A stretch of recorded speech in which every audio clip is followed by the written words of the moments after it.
spread down about 8 units down, many units away. Took out the roof down there. Rekindles should be considered unacceptable.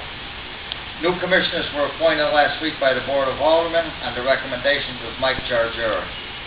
I again wanted the Fire Commission, but the 3 do-nothing fools were reappointed. My name was submitted this time for Police Commissioner. I didn't even know my name was submitted. But Mike Jargera stated that he would never appoint me or Bob Atkins to a commission as long as he was mayor, so that was just done for practical reasons. More to come. Listen up this week. The city is attempting to sweep streets from the winter sand. I see side streets that are level have been swept. My street, Washington Avenue, a main connecting street between Congress Avenue and Highland Avenue, and probably one of the hilliest ones in the city, hasn't been swept. The skid danger factor exists. Another scandal is brewing in the Board of Education. One solution to this ongoing problem I think I have, and it might be good. With budget problems, should be able to lay off all the maintenance personnel in the Board of Ed and replace them with a 1-year contract with different companies, painters, cleaning people. Be low bid, and every year accountability will be required. I'm sure everybody read about the 2 scandals last week. I'm not going to get into that. Bridgeport Mayor Bill Finch proposed his budget with no tax increases because he's asking for city employee givebacks. New Haven just appointed a new police chief, a retired assistant chief from Chicago. In his contract, it states that he has to live in New Haven. Why can't we do the same here in Waterbury? And don't tell me that state statute allows for them to live outside the city that they work in, because we see that residency is mandated in New Haven. With that, I'm going to go to my guest. He should look familiar to everybody. This is his 3rd appearance on. Dave Traiforos. Dave. Joe, thank you for having me. Thanks for coming Glad back. to be here again. And Dave is the chief of Franklin Park Fire Department in Illinois. It's right outside of Chicago. Correct. And you left Friday morning, and tell us where you're traveling, going through. Going to New York City, and then Allentown, and back home. Back home again. All in like a week? All in a week, yeah. A little over a week. All in a week. Lovely wife Gloria is here, and the 2 of them. Can I wave to her? She can come on up and give you a big kiss if she wants. I didn't know how to do that. Okay, and Dave, in your spare time, what have you done? Well, I picked up a hobby. I've always enjoyed photography, and what I wanted to do was capture firefighters working, but the way the fires are far and few between, sadly, I've been to New York many times, and I haven't seen a fire since after 9/11, and to me that's, I'm not wishing anything bad to happen to anybody, but, fires will happen. But when I've been in New York City, there's been no fires.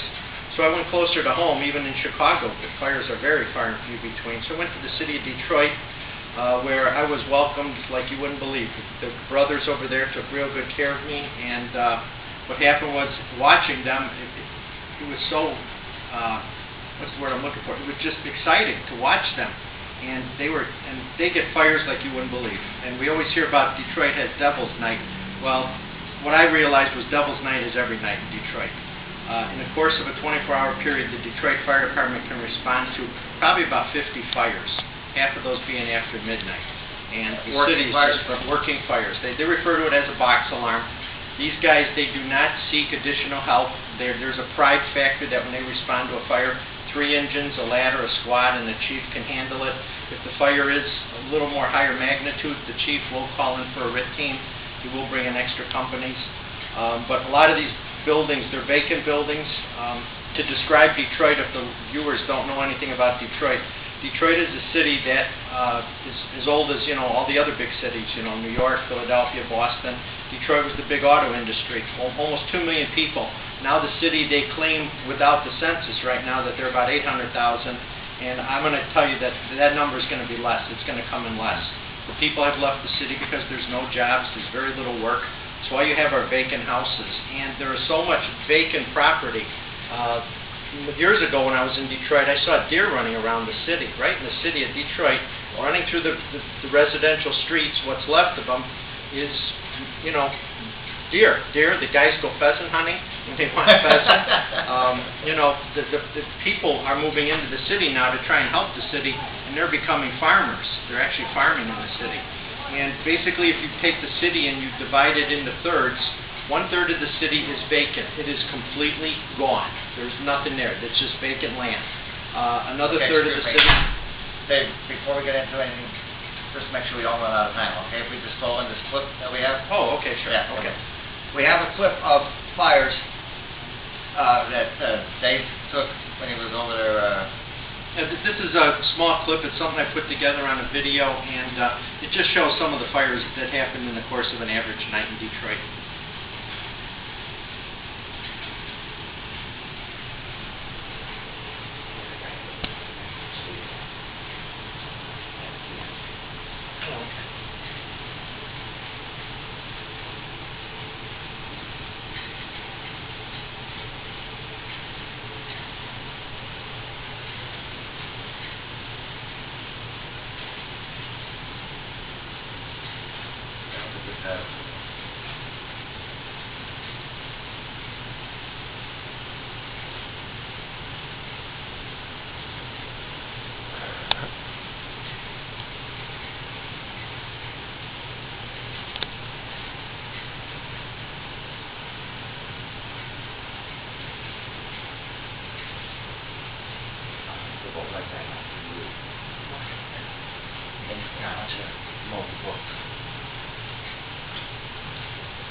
How long do I have to go for, like another minute or?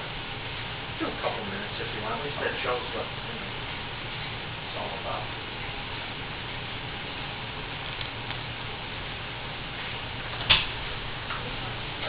Go back downstairs. Another minute.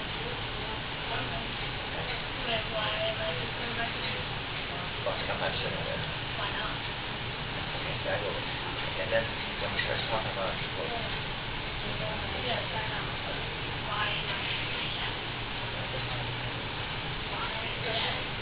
What are you doing? No, we're just Well, trying to... just let me know when you want to stop.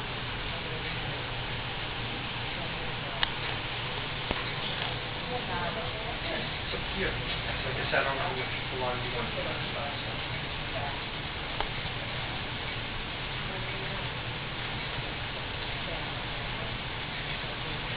Another... Yeah.